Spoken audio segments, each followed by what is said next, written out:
जय माँ अम्बे। गुप्त नवरात्रों में 9वें दिन की अधिष्ठात्री देवी महाविद्या मातंगी माँ हैं। समस्त जगत जिस शक्ति से चलित है उसी शक्ति के 10 स्वरूप हैं। ये 10 महाविद्याएं हैं जिनके 9वें क्रम में भगवती मातंगी का नाम आता है। भगवान शिव के मतंग रूप में इनकी अर्धांगिनी होने के कारण ही उनकी संज्ञा मातंगी रूप में विख्यात हुई। जीवन में भगवती मातंगी की साधना प्राप्त होना ही सौभाग्य का प्रतीक माना जाता है। महर्षि विश्वामित्र ने तो यहाँ तक कहा कि बाकी 9 महाविद्याओं का भी समावेश मातंगी साधना में स्वतः ही हो जाता है। चाहे हम बाकी की 9 साधनाएं ना भी करें तो भी केवल मातंगी माता की साधना संपन्न कर लेने से आपके समस्त मनोरथ पूर्ण होते हैं, आप में पूर्णता समाहित हो जाती है। इसलिए शास्त्रों में मातंगी साधना की प्रशंसा में कहा गया है कि मातंगी मेमत्व पूर्णम मातंगी पूर्णत्व उच्यते, अर्थात मातंगी एकमात्र श्रेष्ठतम साधना है और एकमात्र मातंगी ही पूर्णता दे सकती हैं। मातंगी शब्द जीवन के प्रत्येक पक्ष को उजागर करने की क्रिया के नाम का है, जिससे जीवन के दोनों ही पक्षों को पूर्णता मिलती है। परंतु मातंगी साधना साधकों के मध्य विशेष रूप से जीवन के भौतिक पक्ष को सुधारने के लिए की जाती है। माना जाता है कि मातंगी देवी की आराधना सर्वप्रथम भगवान विष्णु ने की थी, तभी से वे सुखी संपन्न और श्री युक्त तथा उच्च पद पर विराजित हैं। देवी की आराधना बौद्ध धर्म में भी की जाती है, किंतु बौद्ध धर्म के प्रारंभ में देवी का कोई अस्तित्व नहीं था।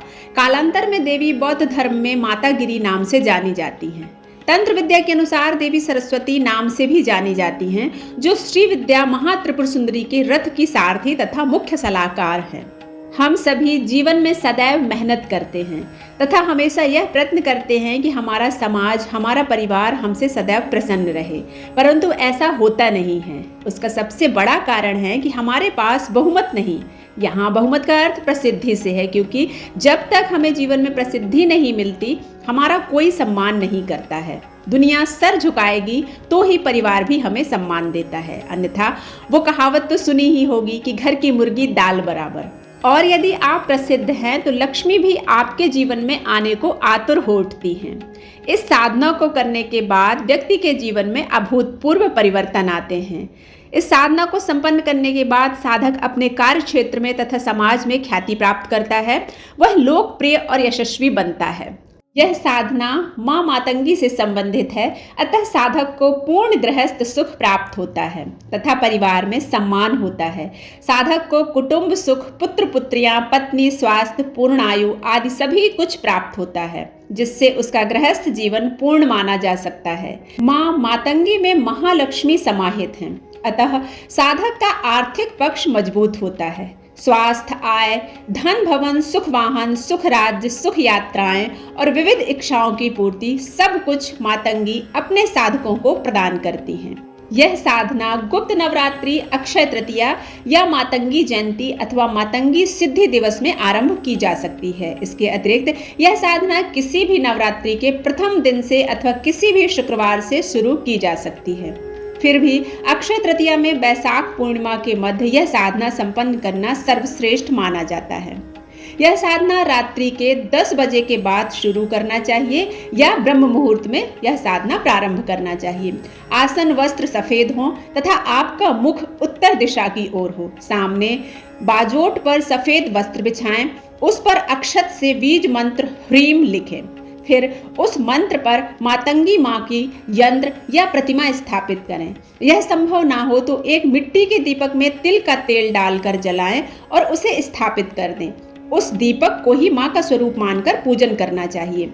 यह दीपक संपूर्ण साधना काल में जलता रहे, इस प्रकार से आपको उसमें तेल भरना है। सबसे पहले साधक को चाहिए कि वह सामान्य गुरु पूजन करे, गुरु मंत्र की 4 माला करे, फिर सदगुरु को प्रणाम करे, मातंगी माता का ध्यान करे। इसके बाद गणेश भगवान का पूजन करें, भगवान भैरवनाथ का पूजन करें और उसके बाद माता मातंगी का ध्यान करके उनकी सामान्य पूजा करें। उनको भोग में सफ़ेद मिठाई अर्पित करें, साथ ही कोई भी इत्र माँ को अर्पित करें। माता रानी का यह रूप सबसे अनोखा है, क्योंकि आपने कभी नहीं सुना होगा कि भगवान को झूठन का भोग लगाया जाता हो, लेकिन माता रानी के इस रूप को हमेशा झूठन का भोग लगाया जाता है। माता का यह स्वरूप जानकर आप भी मातंगी माता की कथा जानने के लिए उत्सुक होंगे। कथा इस प्रकार से है, भगवान शिव व उनकी प्रथम पत्नी माता सती से जुड़ी हुई है। हालांकि उनकी दूसरी पत्नी माता पार्वती मां सती का ही पुनर्जन्म मानी जाती हैं। मातंगी महाविद्या की कहानी के अनुसार एक बार माता सती के पिता राजा दक्ष ने विशाल यज्ञ का आयोजन करवाया था। चूंकि राजा दक्ष भगवान शिव से द्वेष भावना रखते थे और अपनी पुत्री सती के द्वारा उनसे विवाह किए जाने के कारण क्षुब्ध थे, इसलिए उन्होंने उन दोनों को इस यज्ञ में नहीं बुलाया। भगवान शिव इस बारे में जानते थे, लेकिन माता सती इस बात से अनभिज्ञ थीं। यज्ञ से पहले जब माता सती ने आकाश मार्ग से सभी देवी देवताओं व ऋषि मुनियों को उस ओर जाते देखा तो अपने पति से इसका कारण पूछा। भगवान शिव ने माता सती को सब कुछ सत्य बता दिया और निमंत्रण ना होने की बात कही। तब माता सती ने भगवान शिव से कहा कि एक पुत्री को अपने पिता के यज्ञ में जाने के लिए निमंत्रण की आवश्यकता नहीं है।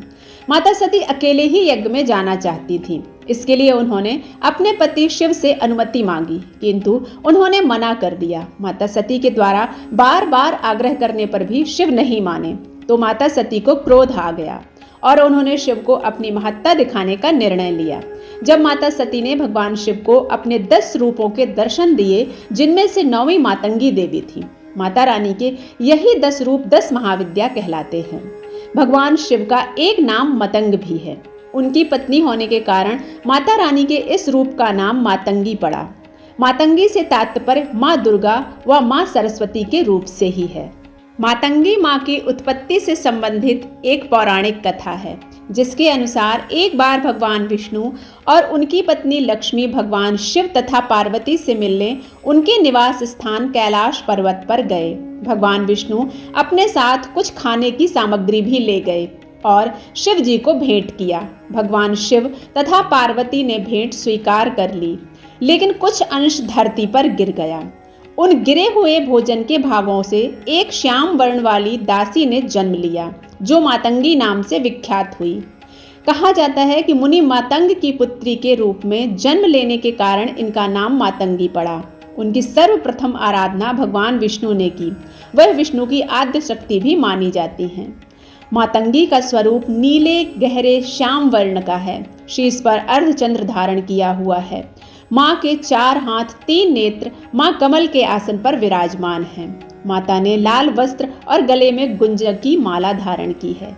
माता को जूठन का भोग लगता है। इनके बारे में विशेष बात यह है कि मातंगी को जूठन का भोग लगाया जाता है।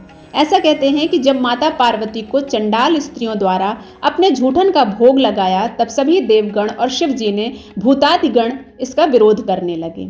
लेकिन माता पार्वती ने चंडालियों की श्रद्धा को देखकर मातंगी का रूप लेकर उनके द्वारा चढ़ाए गए जूठन को ग्रहण किया। तभी से माता का जूठा भोग चढ़ाने की प्रथा प्रारंभ है। माता का मंत्र है ओम ह्रीम क्लीम हूम मातंगई फट स्वाहा। इस मंत्र के जाप से मातंगी माँ अति प्रसन्न होती हैं।